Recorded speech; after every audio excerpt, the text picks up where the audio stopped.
Black skin, black sauce, black Jesus, black music, black skin, black sauce, black Jesus, black music. Sign is the Most High God. Teddy, do you read the Bible? Well, see, here's what's interesting to me. So you're saying that Cubans as a whole are one of the 12 tribes, or are you saying like Afro-Cubans specifically? That way you explain. But not as a whole, yeah. Not as a whole. Just like you're saying, like, for example, like Argentina is like notoriously white. So are you saying that like the Afro-Argentinos, like those are like the... We're saying there's people in those lands. My bad. Right. No, go ahead. Say there's people in those lands and there's people in those lands and in those places that are Israelites. And we're calling out to them.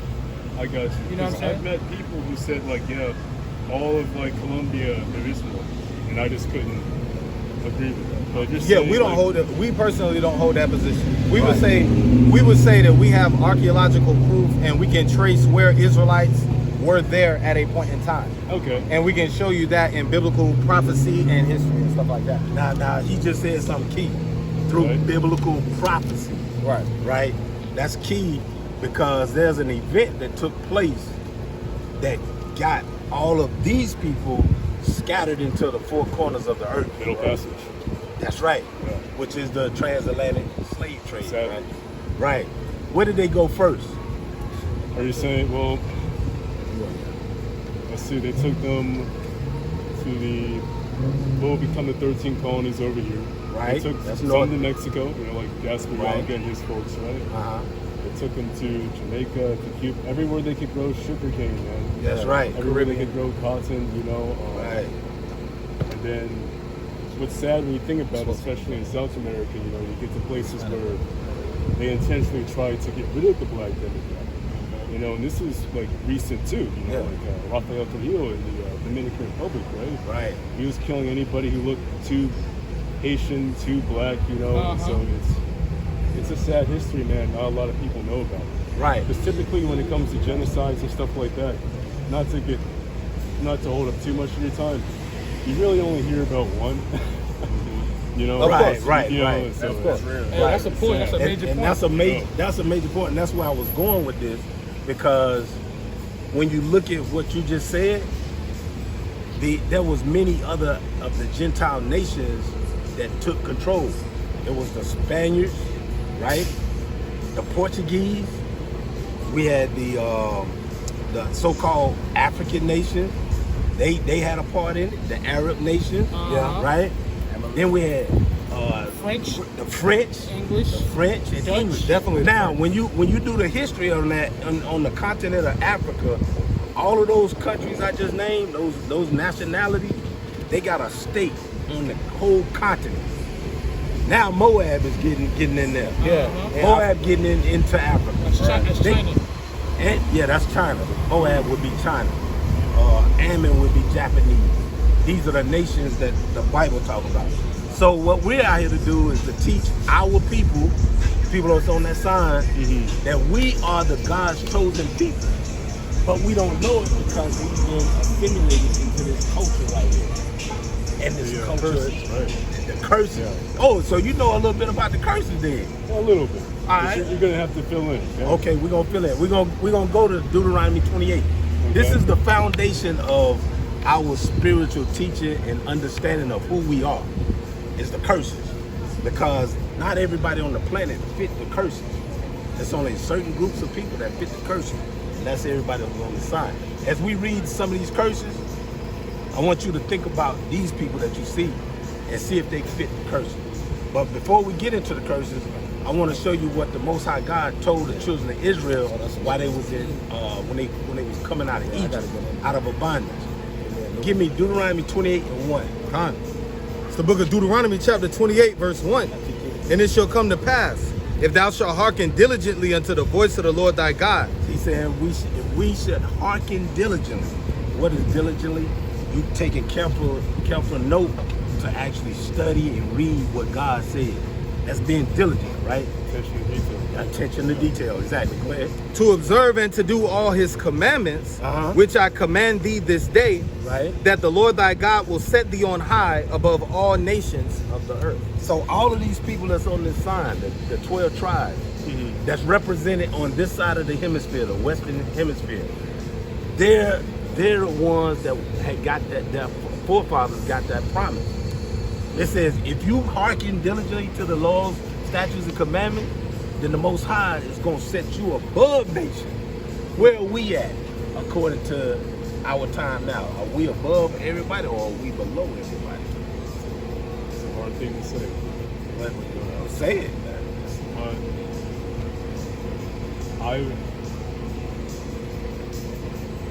I would say it's not the best position.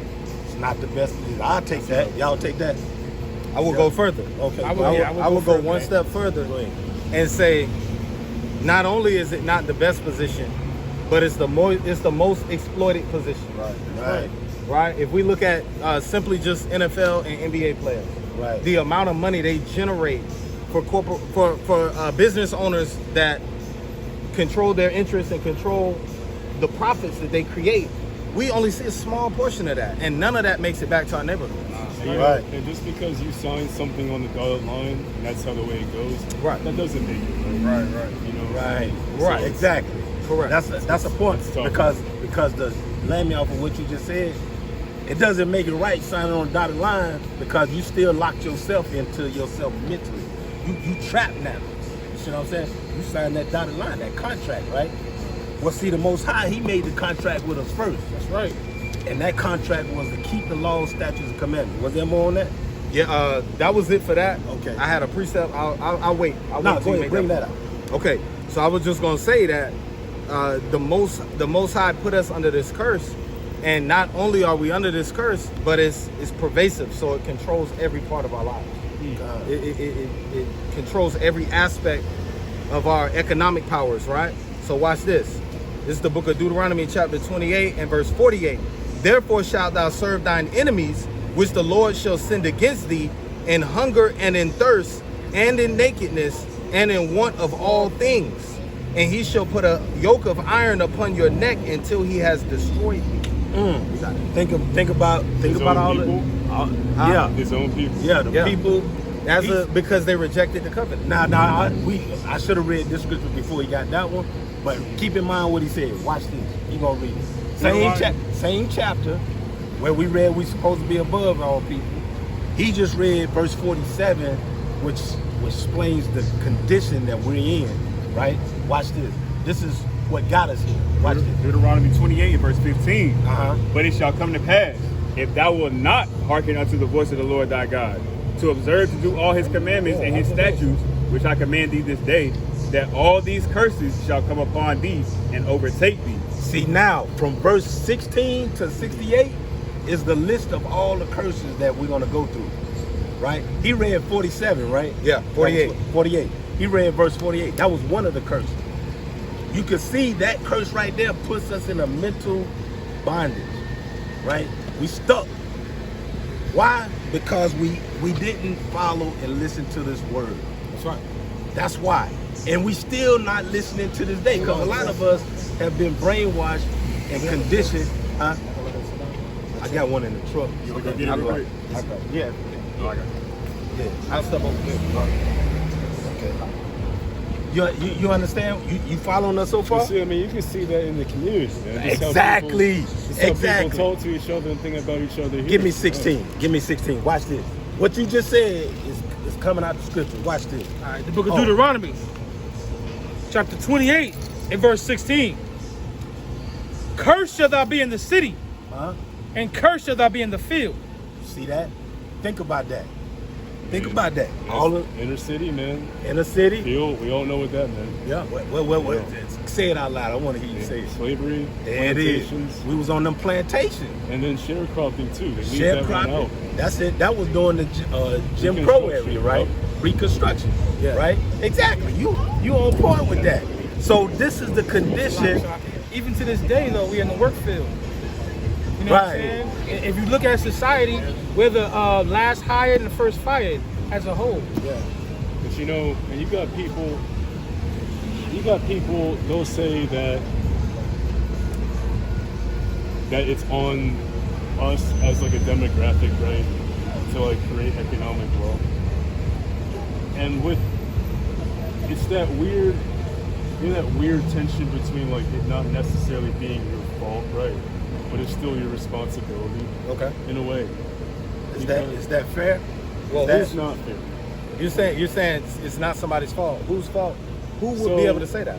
So one thing I've learned Yeah. is that both in our personal lives and throughout history, right, you can be in an awful situation and it's not your fault. Absolutely not. But as like a demographic, right? Yeah. It's no one's responsibility except ours, right? To do things like save for our kids' college, do things like, you know, I mean, we would be here all day. But Right. as terrible as the external influences have been, there's definitely no shortage of fault with the internal influences. Right. Too, you know, Now, I'm glad you said that. He getting ready to try to move this thing like this. So he gonna probably move it so he can get in there with his stuff. Okay. Give it up. All right, you go ahead and deal with it. All right. It's not holding you guys up. No. He wants us to move that truck so he can move this trailer. So it's all good.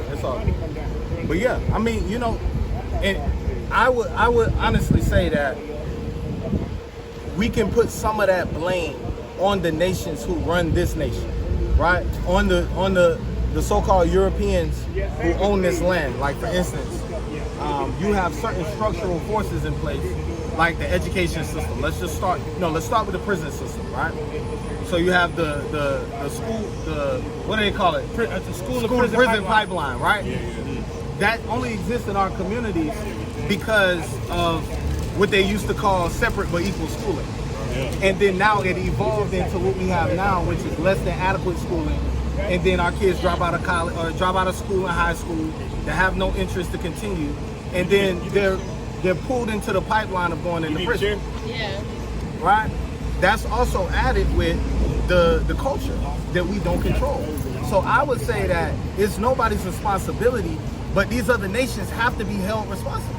Right? And I'm gonna let him explain that because we often will let them get off the hook by saying it's not their responsibility to fix our community. That's true. But we didn't set it up.